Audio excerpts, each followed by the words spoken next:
कृपया चैनल को सब्सक्राइब करें। धन्यवाद। मोह की माया करे जो पार, वही पाए मोक्ष का द्वार। हर सांस हो श्रीहरि के नाम, मिले जीवन को परम धाम। राधे राधे हरे कृष्णा प्रिय मित्रों, आप सभी को पुण्य फलदायिनी मोहिनी एकादशी की हार्दिक शुभकामनाएं। मोहिनी एकादशी का व्रत वैशाख मास के शुक्ल पक्ष की एकादशी को रखा जाता है। मित्रों, मनुष्य को जीवन के मोहजाल से मुक्त कराने वाली यह एकादशी तिथि सनातन धर्म में बहुत ही महत्वपूर्ण मानी जाती है। मान्यता है कि मोहिनी एकादशी का व्रत करने वाले भक्तों को सौभाग्य, सुख, सफलता, समृद्धि का आशीर्वाद मिलता है। साथ ही मां लक्ष्मी की कृपा से घर में सदा ही सुख समृद्धि आती है। तो चलिए मित्रों, प्रभु श्री लक्ष्मी नारायण जी के चरण कमलों का ध्यान करते हुए सुनते हैं मोहिनी एकादशी की बहुत ही सुंदर कथा। एक समय की बात है, धर्मराज युधिष्ठिर कहने लगे, हे कृष्ण, हे माधव, वैशाख मास की शुक्ल पक्ष की एकादशी का क्या नाम है तथा उसकी कथा क्या है, यह सब विस्तार पूर्वक बताइए। श्री कृष्ण कहने लगे, हे धर्मराज, वैशाख मास की एकादशी का नाम मोहिनी एकादशी है। पूर्व काल में यह कथा महर्षि वशिष्ठ ने श्री रामचंद्र जी से कही थी, सो मैं आपसे कहता हूं, आप इस कथा को प्रसन्न चित्त होकर सुने। एक समय श्री राम ने अत्यंत विनम्रता से अपने गुरुदेव से निवेदन किया, हे गुरुदेव, कृपा करके मुझे ऐसा कोई व्रत बताइए जो मेरे समस्त पापों का नाश कर दे और जीवन में फैले समस्त दुखों को दूर कर दे। उन्होंने आगे कहा, मैंने सीता के वियोग में असीम पीड़ा और मानसिक क्लेश सहा है, जिसे लेकर मेरे हृदय में निरंतर वेदना बनी रहती है। यदि कोई ऐसा पवित्र व्रत या उपाय हो जिससे मुझे इन कष्टों से मुक्ति मिले, तो कृपया मुझे इन दुखों से निवारण का उपाय बताइए। महर्षि वशिष्ठ मुस्कुराते हुए बोले, हे राम, आपने अत्यंत सुंदर और कल्याणकारी प्रश्न किया है, जो न केवल आपके लिए बल्कि संपूर्ण मानव जाति के कल्याण हेतु भी अत्यंत उपयोगी है। यद्यपि आपका नाम लेने मात्र से ही प्राणी पवित्र और समस्त पापों से मुक्त हो जाता है, फिर भी आपके द्वारा ऐसा प्रश्न किया जाना लोकहित के लिए अत्यंत सराहनीय है। महर्षि वशिष्ठ ने कहा, हे राम, ध्यानपूर्वक सुनिए। एक समय की बात है, जब पुण्यप्रद सरस्वती नदी के पवित्र तट पर भद्रावती नामक एक सुंदर और समृद्ध नगरी बसी हुई थी। वह नगरी अपनी धार्मिकता, वैभव और सांस्कृतिक संपन्नता के लिए प्रसिद्ध थी।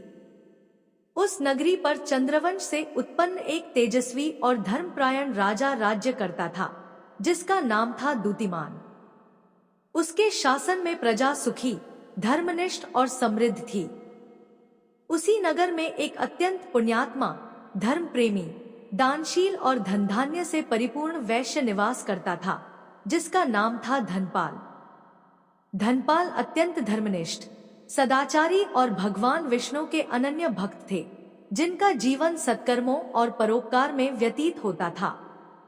उन्होंने अपने धन का उपयोग जन कल्याण में करते हुए नगर भर में अनेकों अन्न क्षेत्र, भोजनालय, शीतल जल की प्याऊ, पवित्र कुएं, सुंदर सरोवर तथा यात्रियों के विश्राम हेतु धर्मशालाओं का निर्माण करवाया। उनकी दूरदर्शिता और करुणा का प्रतीक यह था कि उन्होंने नगर की सड़कों के दोनों ओर छाया और पर्यावरण की रक्षा हेतु आम, जामुन, नीम, पीपल जैसे छायादार और औषधीय गुणों वाले वृक्ष लगवाए। उनके ऐसे पुण्य कार्यों से नगरवासी उन्हें अत्यंत श्रद्धा और सम्मान की दृष्टि से देखते थे। उनके कुल में 5 योग्य और गुणवान पुत्र थे। सुमना, जो शांतचित्त था, सद्बुद्धि, जो विवेकशील था, मेधावी, जो विद्वान था, सुकृति, जो धर्मपरायण था, और दृष्ट बुद्धि, जो स्वभाव से उचट और महापापी था। धनपाल का सबसे छोटा पुत्र दृष्ट बुद्धि अपने भाइयों के विपरीत आचरण वाला, अधर्म के मार्ग पर चलने वाला और अत्यंत दुष्चरित्र था।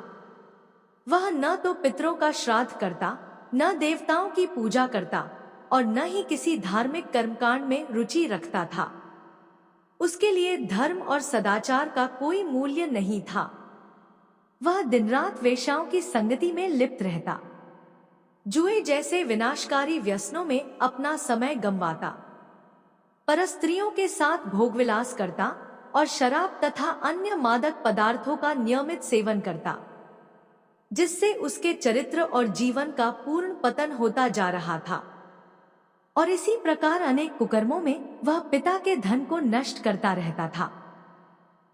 इन अनैतिक कर्मों और कुटुंब की प्रतिष्ठा को कलंकित करने वाले आचरण से अत्यंत दुखी होकर पिता धनपाल ने विवश होकर दृष्ट बुद्धि को अपने घर से निकाल दिया।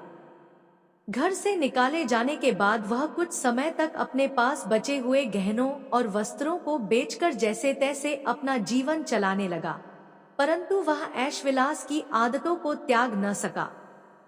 धीरे धीरे जब उसके पास धन, वैभव और सामर्थ्य का सर्वस्व नष्ट हो गया, तब जिन वेश्याओं और दुराचारी मित्रों ने उसकी संगति की थी, वे भी उसे तिरस्कार पूर्वक छोड़ कर चले गए और वह पूरी तरह से अकेला, दीन और विपन्न हो गया। धन और संगति दोनों से वंचित होकर दृष्ट बुद्धि अत्यंत दयनीय स्थिति में पहुंच गया और भूख प्यास की पीड़ा उसे दिन रात सताने लगी। कभी 2 दिन तक अन्न का एक दाना भी नसीब न होता, तो कभी ठंडी रातें खुले आकाश के नीचे कांपते हुए बीतती। जब चारों ओर से सहायता के सभी मार्ग बंद हो गए और कोई भी उसे सहारा देने को तैयार न हुआ, तब विवश होकर वह अधर्म के सबसे अंधेरे रास्ते की ओर मुड़ गया और पेट भरने के लिए चोरी जैसे पाप कर्म करने लगा। एक दिन जब वह चोरी करते हुए पकड़ा गया, तो नगर के कुछ वृद्ध उसे पहचान गए और बोले, यह तो धर्मात्मा वैश्य धनपाल का पुत्र है। उसके कुल और पिता की प्रतिष्ठा को देखते हुए सिपाहियों ने उसे दंड देने के बजाय केवल कड़ी चेतावनी देकर छोड़ दिया। लेकिन दुर्भाग्यवश दृष्ट बुद्धि ने उस अवसर को सुधार का माध्यम नहीं बनाया और कुछ ही दिनों बाद उसने फिर चोरी का प्रयास किया।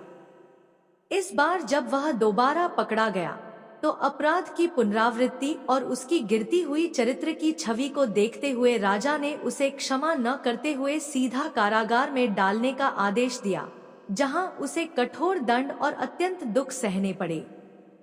कारागार में दंडित किए जाने के बाद भी जब दृष्ट बुद्धि के व्यवहार में कोई सुधार नहीं हुआ और उसकी कुकर्मों की प्रतिष्ठा नगर में और अधिक धूमिल होने लगी, तब अंततः राजा ने उसे राज्य की मर्यादा और शांति बनाए रखने हेतु नगर से निष्कासित कर दिया। नगर से बाहर निकाले जाने के बाद वह अनाथ, असहाय और भूखा प्यासा वन की ओर चला गया, जहां उसने जीवन रक्षा के लिए पशु पक्षियों को मारकर उनका मांस खाना आरंभ कर दिया।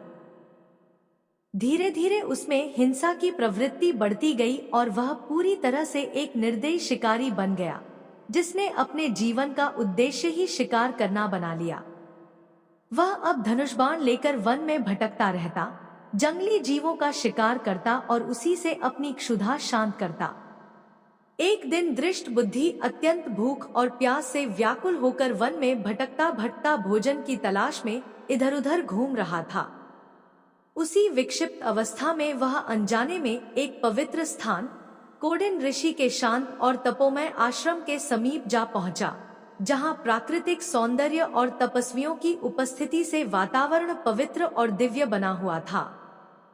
संयोगवश उस समय वैशाख मास चल रहा था और ऋषि कोडिन पवित्र गंगा में स्नान कर वापस लौट रहे थे। जैसे ही वे आश्रम में पहुंचे, उनके गीले वस्त्रों से जल की कुछ पवित्र बूंदें दृष्ट बुद्धि के शरीर पर आ पड़ी। उन गंगाजल की पावन छींटों का प्रभाव चमत्कारिक रहा। उनकी स्पर्श मात्र से दृष्ट बुद्धि के अंदर कुछ चेतना जागृत हुई और उसके विकृत चित्त में सद्बुद्धि का बीज अंकुरित होने लगा। दृष्ट बुद्धि को अपने जीवन के पापों और कुकर्मों का गहरा पश्चाताप होने लगा। उसकी आंखों में ग्लानि और हृदय में विनम्रता आ गई और वह हाथ जोड़कर कोडिन मुनि के चरणों में झुक गया। कांपती हुई आवाज में वह बोला, हे परम तपस्वी मुनिवर, मैंने अपने जीवन में अनगिनत पाप किए हैं, जुआ, चोरी, परस्त्री गमन, हिंसा और अधर्म के मार्ग पर चलकर मैंने आत्मा को कलुषित कर लिया है। अब मैं अपनी आत्मा को शुद्ध करना चाहता हूँ। कृपा कर कोई ऐसा सरल उपाय बताइए जो बिना धन के भी किया जा सके, जिससे मैं इन पापों से मुक्त होकर अपना जीवन सुधार सकूं और मोक्ष की ओर अग्रसर हो सकूं। कौंडिन्य मुनि ने उसकी विनम्रता और पश्चाताप से प्रसन्न होकर शांत स्वर में कहा, वत्स, तुमने जीवन में अनेक पाप किए हैं, परंतु अब यदि तुम सच्चे हृदय से प्रायश्चित करना चाहते हो तो वैशाख मास के शुक्ल पक्ष की मोहिनी एकादशी का व्रत अवश्य करो। यह व्रत अत्यंत पुण्यदायी और पापों का नाश करने वाला है। इसके प्रभाव से सबसे बड़े अपराध भी क्षमा हो जाते हैं। मुनि के वचन सुनकर दृष्ट बुद्धि के हृदय में आशा की एक ज्योति जल उठी और वह अत्यंत प्रसन्नता से भर गया। उसने पूरी श्रद्धा, नियम और विधि के अनुसार मोहिनी एकादशी का व्रत किया, उपवास रखा, रात्रि जागरण किया और भगवान विष्णु का स्मरण करते हुए अपने पापों के नाश की प्रार्थना की। हे राम, उस पावन व्रत की प्रभावशाली शक्ति से दृष्ट बुद्धि के समस्त पाप भस्म हो गए। उसका हृदय निर्मल हो गया और अंत समय में वह पुण्यात्मा बनकर गरुड़ पर आरूढ़ होकर भगवान विष्णु के दिव्य लोक वैकुंठ को चला गया। संसार में इस व्रत से श्रेष्ठ कोई व्रत नहीं है। इसके महात्म्य को पढ़ने या सुनने से 1000 गोदान के बराबर फल प्राप्त होता है। अतः प्रत्येक मनुष्य को यह व्रत अवश्य करना चाहिए। मित्रों, पहली कथा समाप्त हुई। बोलिए प्रेम से श्री हरि विष्णु की जय हो। अब चलिए मित्रों, सुनते हैं मोहिनी एकादशी की पावन दूसरी कथा, जिसमें भगवान विष्णु ने स्वयं एक अद्वितीय लीला की है। जब देवताओं और असुरों ने मिलकर क्षीर सागर का मंथन किया, तब उसमें से अनेक रत्न, उच्चैश्रवा घोड़ा, ऐरावत हाथी, लक्ष्मी माता, धन्वंतरी वैद्य और अंततः अमृत कलश प्रकट हुआ। जैसे ही अमृत कलश निकला, असुरों में लोभ और लालच का विकराल रूप जाग गया। अमृत को लेकर देवताओं और असुरों में खींचातानी होने लगी। असुरों के मन में यह लालसा थी कि वे पहले अमृत प्राप्त करें, ताकि वे अमर हो जाएं और फिर सृष्टि पर एक छत्र राज कर सकें। उन्होंने छल से अमृत कलश अपने अधिकार में ले लिया और भागने लगे। देवता भयभीत हो गए। यदि असुर अमर हो जाते तो अधर्म की सत्ता स्थापित हो जाती, पापों की प्रधानता बढ़ जाती और सृष्टि असंतुलित हो जाती। बुराई सदैव के लिए विजयी हो जाती और अधर्म का राज्य स्थापित हो जाता। यह सब देखकर देवता अत्यंत चिंतित और असहाय हो उठे। तब सृष्टि की रक्षा और धर्म की पुनः स्थापना हेतु भगवान विष्णु ने मोहिनी रूप धारण किया। यह श्री हरि विष्णु का उनका एकमात्र स्त्री स्वरूप है, जो रूप, सौंदर्य और मोहकता का अद्भुत उदाहरण है। मोहिनी स्वरूप ऐसा अद्भुत था कि उसे देखकर असुर ही नहीं, स्वयं देवता भी मोहित हो उठे।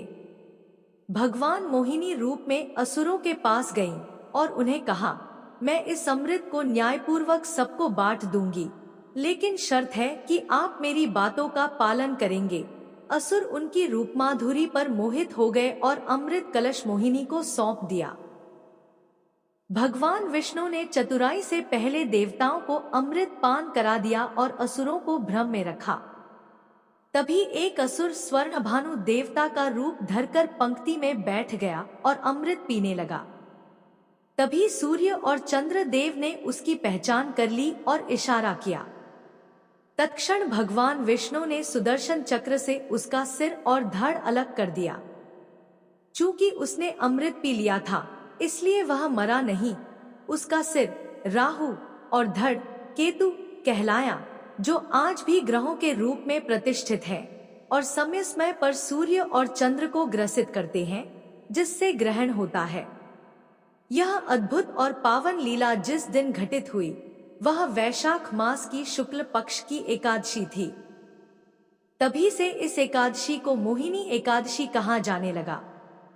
यह व्रत मोह और माया से मुक्त करने वाला है। यह भ्रम, लालच पाप और सांसारिक बंधनों को काटकर आत्मा को ईश्वर की ओर ले जाता है। जो भी श्रद्धालु इस व्रत को विधिपूर्वक करता है उसे सभी पापों से मुक्ति, पुण्य की प्राप्ति और अंत में विष्णुलोक की प्राप्ति होती है। तो आइए हम सब मिलकर इस दिव्य व्रत की महिमा का स्मरण करें और कहें, बोलिए मित्रों, श्रीमन नारायण नारायण हरि हरि। अब चलिए सुनते हैं एकादशी माता की एक अन्य कथा। प्राचीन समय की बात है। धर्मपुरी राज्य में एक महान राजा सुकेतुमान रहा करते थे। राजा बहुत ही बुद्धिमान और बलशाली थे और सदैव अपनी प्रजा का बहुत अच्छे से ध्यान रखते थे। राजा की न्याय प्रियता और धर्म पारायणता के कारण प्रजा भी अपने राजा को बहुत पसंद करती थी। राजा की 2 बेटियां थीं और सुकेतुमान अपनी दोनों बेटियों से बहुत अधिक प्रेम करते थे। सुकेतुमान की छोटी बेटी देखने में बहुत सुंदर और आकर्षक थी और बड़ी बेटी छोटी बेटी के मुकाबले थोड़ा कम सुंदर थी। सुकेतुमान की छोटी बेटी ग्यारस माता की पूजा किया करती थी, इसलिए सभी लोग छोटी बेटी से बहुत प्रेम करते थे और बहुत प्रशंसा किया करते थे, जिस कारण राजा की बड़ी बेटी को अपनी छोटी बहन से बहुत नफरत होने लगी थी। राजा की दोनों बेटियां जब बड़ी हो गई, तब एक पड़ोसी राज्य में रहने वाला राजकुमार बड़ी बेटी के लिए रिश्ता लेकर आया।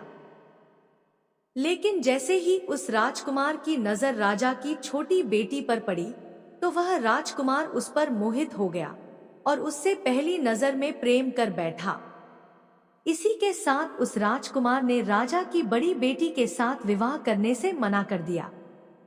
उसने राजा से कहा कि मैं आपकी छोटी बेटी से प्रेम करता हूँ और उसी से विवाह करना चाहता हूँ। यह सब सुनने के बाद राजा की बड़ी बेटी अपनी छोटी बहन से बहुत क्रोधित हो गई। अब तो बड़ी बहन ने अपनी छोटी बहन को अपना सबसे बड़ा दुश्मन मान लिया और अपनी छोटी बहन से बदला लेने का निर्णय कर लिया, जिसके लिए उसने अपनी छोटी बहन को जान से मारने की योजना बनाई। इसके लिए राजा की बड़ी बेटी ने अपनी छोटी बहन को मारने के लिए सबसे पहले एक लड्डू में जहर मिलाकर अपनी छोटी बहन को दे दिया और उसको लड्डू खाने के लिए कहा। लेकिन लड्डू खाने के बाद भी छोटी बहन को कुछ नहीं हुआ। यह सब देखकर बड़ी बहन बहुत आश्चर्यचकित हो गई, लेकिन उसने हार नहीं मानी। अब बड़ी बहन ने अपनी छोटी बहन को मारने की दूसरी योजना बनाई। जब रात में छोटी बहन अपने कमरे में सो रही थी, तो उसने एक मटके में सांप को रखकर कमरे में छोड़ दिया।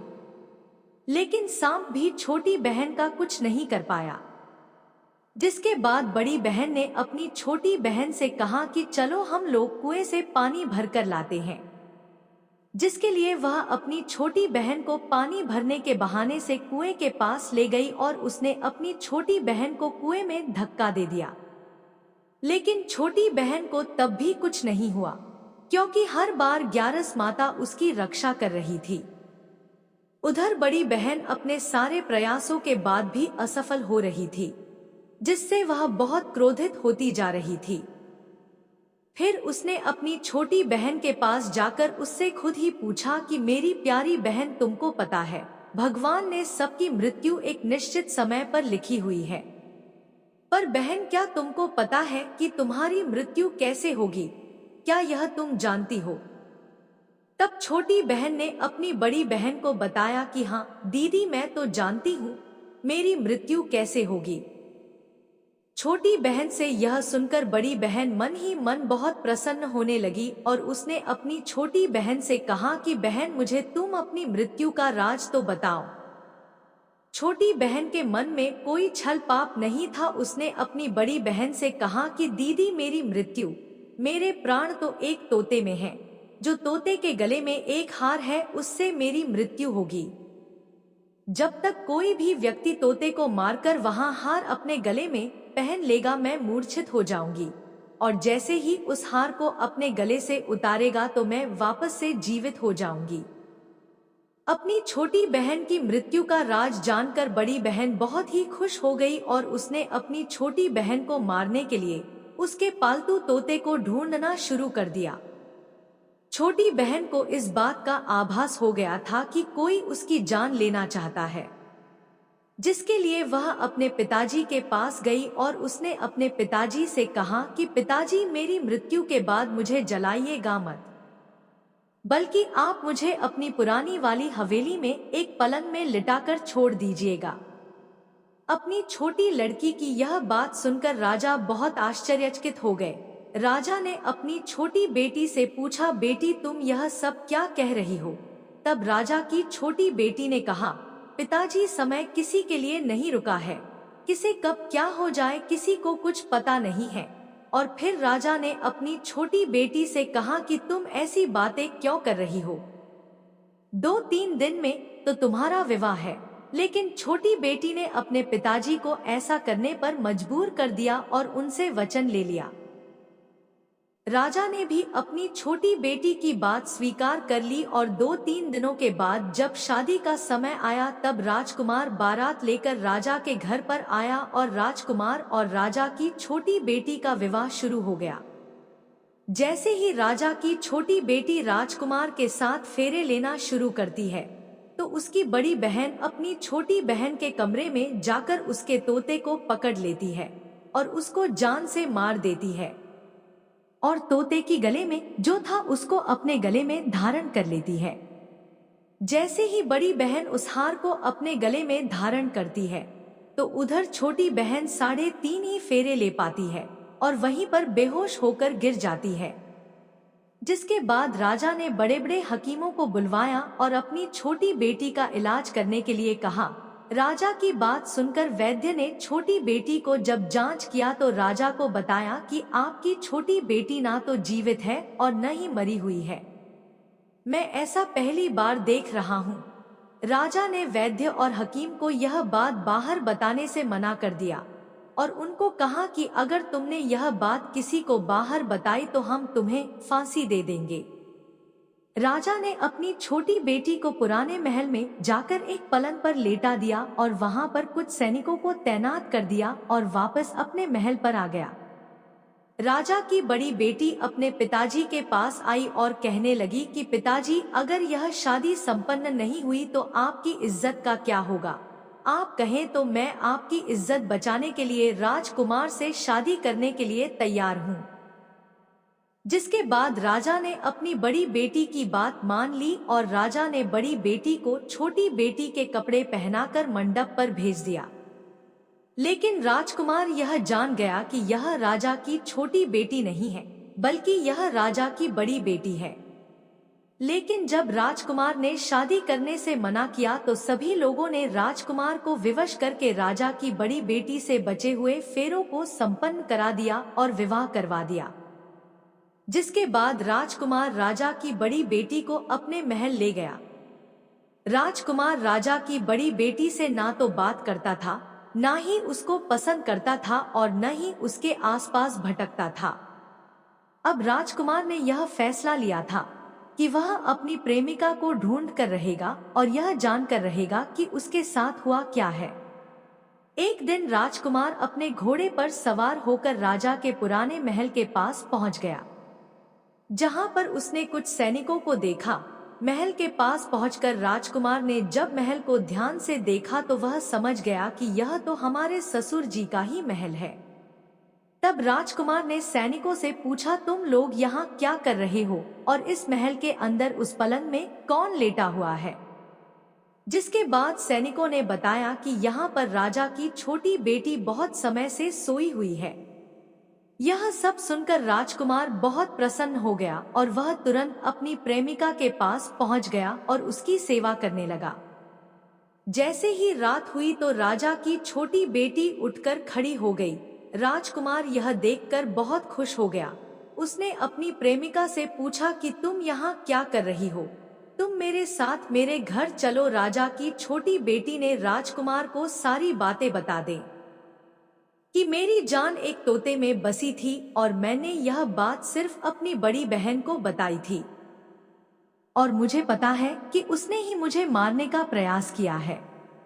उसके पास एक हार है जिसको वह सुबह पहन लेती है और रात को उतार देती है। जब तक वह हार को पहनकर रहती है तब तक मैं मूर्छित रहती हूँ, और जैसे ही वह इस हार को उतार देती है तो मैं जीवित हो जाती हूँ। वो कहती है जब तक मेरी बड़ी बहन के पास वह हार है तब तक मैं ऐसे ही जीवित और मूर्छित होती रहूंगी। अगर मेरी बड़ी बहन के पास जो हार है वह मेरे हाथ में लग जाए तो मैं हमेशा के लिए जीवित हो जाऊंगी। राजकुमार ने यह बात सुनकर राजा की छोटी बेटी के पास रहने का निर्णय ले लिया और उसने अपने बचे हुए सारे फेरे उस पलंग में लेटी राजा की छोटी बेटी के साथ ले लिए और अपना विवाह पूर्ण कर लिया और वहीं पर ही रहने लगा। देखते ही देखते कुछ समय में राजा की छोटी बेटी और राजकुमार की पत्नी पेट से हो गई। एक दिन राजकुमार को किसी काम से बाहर जाना पड़ा। तब छोटी बहन के पेट में बहुत तेज दर्द होने लगा। उसने ग्यारस माता का आवाहन किया, जिसके बाद वहां पर ग्यारस माता प्रकट हुई और उन्होंने अपने भक्त के दर्द को दूर किया और उसे एक पुत्र की प्राप्ति करवाई। उसी समय वहां पर अचानक से राजकुमार भी आ गया। राजकुमार ने ग्यारस माता को देखा तो वह आश्चर्यचकित हो गया और उसने तुरंत माता को प्रणाम किया और ग्यारस माता ने राजकुमार से कहा कि जब तुम्हारा पुत्र 5 वर्ष का हो जाए तो तुम अपनी पत्नी का हार लाकर इसके गले में डाल देना। और देखते ही देखते राजकुमार और राजा की छोटी बेटी का पुत्र 5 वर्ष का हो जाता है। तो राजकुमार अपने बेटे से कहता है कि बेटा, मैं कुछ काम से बाहर जा रहा हूँ, तुम अपनी माता का ध्यान रखना, और वहां से चला जाता है। राजा को बाहर निकलता देख बड़ी बहन के सैनिक देख लेते हैं और बड़ी बहन को जाकर सारी बातें बता देते हैं, जिसके बाद बड़ी बहन अपनी छोटी बहन के पुत्र को वहां से उठवा लेती है और उसको मरवा देती है और छोटी बेटी के पुत्र के 2 टुकड़े करवा देती है। पहला टुकड़ा चक्की के पास छुपा देती है और दूसरा टुकड़ा अपनी पलंग के नीचे रख लेती है। अब ग्यारस माता भिखारी का रूप लेकर उसकी बड़ी बहन के दरवाजे पर आती है और बड़ी बहन के पास चली जाती है, जिसके बाद वहां पर भिक्षा मांगने लगती है। बड़ी बहन अपने नौकरों से कहती है कि जाकर भिक्षा दे दो, लेकिन जैसे ही नौकर ग्यारस माता को भिक्षा देने के लिए आते हैं तो माता उन्हें मना कर देती है और कहती है कि मैं तुम्हारी महारानी से ही भिक्षा लूंगी। जिसके बाद बड़ी बहन स्वयं ही भिक्षा देने के लिए माता के पास आती है। उधर माता एक बिल्ली का रूप लेकर उसके कमरे में चली जाती है और वहां पर छोटी बेटी के पुत्र कोई 2 टुकड़े को आपस में जोड़ देती है और उसे जीवित कर देती है और उसे लेकर वहां से चली जाती है और राजकुमार को सौंप देती है। राजकुमार अपने बेटे को लेकर अपनी बड़ी पत्नी के पास जाता है और उसे कहता है कि तुम इसका ध्यान रखना, अगर तुम इस बच्चे का अच्छे से ध्यान रखोगे तो मैं तुमसे बात करूंगा। इसी प्रकार एक दिन राजकुमार अपने बच्चे से कहता है कि तुम माता से उनके गले का हार मांग लो। जिसके बाद राजकुमार का लड़का अपनी मम्मी के पास जाता है और कहता है कि माता, मुझे तुम्हारा हार चाहिए जो तुमने गले में पहन रखा है। यह सुनकर पहले तो बड़ी बहन बहुत क्रोधित होती है, पर उसको यह याद आता है कि राजकुमार ने कहा था कि अगर मैं इस बच्चे का ध्यान अच्छे से रखूंगी तो वह मुझसे बात करेंगे, जिसके कारण वह हार को उस बच्चे को दे देती है। वह बच्चा तुरंत ही उस हार को ले जाकर अपने पिताजी को दे देता है और तभी राजकुमार अपने बेटे को लेकर वहां से जाने लगता है और अपनी पत्नी से कहता है कि तुम हमारे लिए खाना बनाकर रखना, मैं शाम को आकर तुम्हारे साथ खाऊंगा। और वह अपने बेटे को लेकर वहां से चला जाता है। जिसके बाद वह राजा के पास जाता है और उनको सारी बातें बता देता है।